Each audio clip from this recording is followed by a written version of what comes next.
အဲ့တော့ဘယ်ဟာပဲဖြစ်ဖြစ်အမှားနဲ့အမှန်ဆိုတာရှိတယ်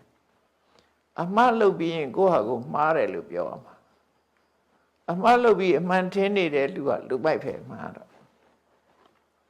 လူမိုက်ကလည်းသူ့ကိုယ်သူဘယ်တော့မှလူမိုက်လို့မပြောဘူးကျွန်တော်ကလူကောင်းမှသူတို့ကြောင့်ကျွန်တော်မိုက်ရတာပါဖြစ်သွားတယ်အဲ့လိုလူတွေခုခေတ်လည်းပေါ်တယ်ဗျာနိုင်ငံထဲမှာရှိ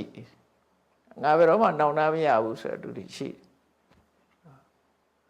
အဲ့တော့နောင်တဆိုတာကောင်းတာလုပ်လို့နောင်တရတာဘယ်ရှိပါမလဲဥပမာငယ်တုန်းကစူးစမ်းလို့စီးပွားရေးအောင်မြင်ပြီးတထေးဖြစ်တယ်ဘာနောင်တရစရာလို့လဲ